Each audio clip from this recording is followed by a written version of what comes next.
Hello friends, সবাই কেমন আছেন? আজকে আমি একটু শেয়ার করব আমার প্রতিদিনের জীবনের ব্যস্ততাসমূহ।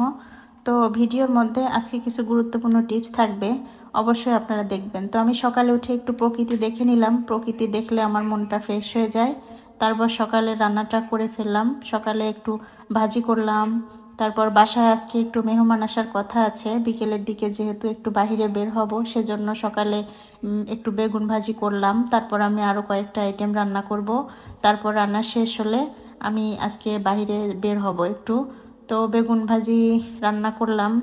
দেখেছেন তো বেগুন ভাজিটা কীরকম হয়েছে। অনেকেই দেখা যায় যে ফুলঝুরি ভাজি বলে যেটা, সেইটা খেতে পছন্দ করেন হয়তো, কিন্তু আমার কাছে মনে হয় একটু মোটা সাইজের বেগুনগুলা মাঝখান থেকে এভাবে কেটে সেটা ফ্রাই করলে বেশি ভালো লাগে, ভিতরটা ভালো করে ফ্রাই হয়। তো যাই হোক, তারপর আমি পোলাওটা রান্না করলাম।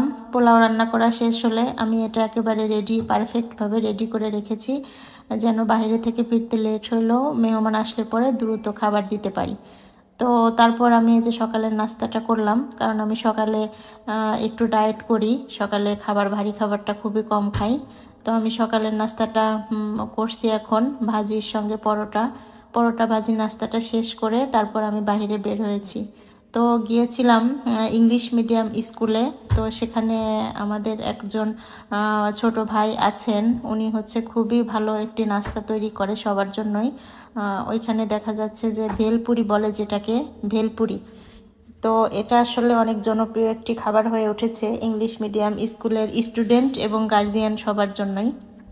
সবাই এটা পছন্দ করে এবং রেগুলারই কম বেশি ওনার সেল হয়।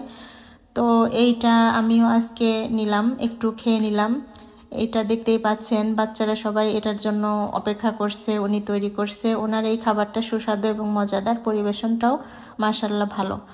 তো এখানে ভেলপুরি প্রসেসিংটা দেখেন কিভাবে ভেলপুরি প্রসেসিংটা চলছে। এটা অনেকটাই ফুচকার মতোই, কিন্তু ভেলপুরিটা একটু ফুচকা থেকে চ্যাপ্টা টাইপের হয়, আর ফুচকাটা একটু বেশি গোলাকার হয়। তো এভাবে শসা দিয়ে তারপরে যে ডাউল মিক্সিং করা কিছু মশলা দিয়ে এই ডাউলটা তৈরি করা হয়, যেন ডাউলটা অনেক সুস্বাদু হয়। তারপরে এইভাবে সব কিছু টক দিয়ে প্লেটে প্লেটে এই ছোট ভাই পরিবেশন করে থাকে আর কি। তো বাচ্চারা খুবই আগ্রহের সাথে এগুলো খেয়ে থাকে এবং নিয়ে থাকে। বাচ্চারা খুবই পছন্দ করে এই খাবারটা। 4টি করে একটা প্লেটে থাকে এবং 20 টাকা দাম পড়ে এই খাবারটার। ভেলপুরি এক প্লেট 20 টাকা করেই এইভাবে সেল হয়। তো আলহামদুলিল্লাহ ভেলপুরিটা খেলাম। তারপর স্কুলের কিছু পরিবেশ দেখেন। আচ্ছা, এখানে গুরুত্বপূর্ণ তথ্য অনেকেই মনে করেন যে ইংলিশ মিডিয়ামে বাচ্চাদের লেখাপড়া করলে মনে হয় অনেক খরচ, অনেক টাকা ব্যয় হয়। আসলে কিন্তু সেটা নয়। রাজবাড়ী জেলা সদর ইংলিশ মিডিয়াম স্কুলের মানে প্রথমে আপনি যদি পেলে নার্সারি থেকে শুরু করেন, তো সেক্ষেত্রে পেলে এবং নার্সারির বেতন পড়বে মান্থলি অনলি 800 টাকা। আদার্স তেমন কোনো খরচ নেই। এখানে স্কুলের পরিবেশগুলো অনেক ভালো এবং বাচ্চারা ভিতরে অনেক জায়গা আছে, অনেক খেলাধুলা করার সুযোগ আছে, অনেক জায়গা নিয়ে স্কুলটা, যার জন্য গার্জিয়ানদের বসারও অনেক সুব্যবস্থা রয়েছে।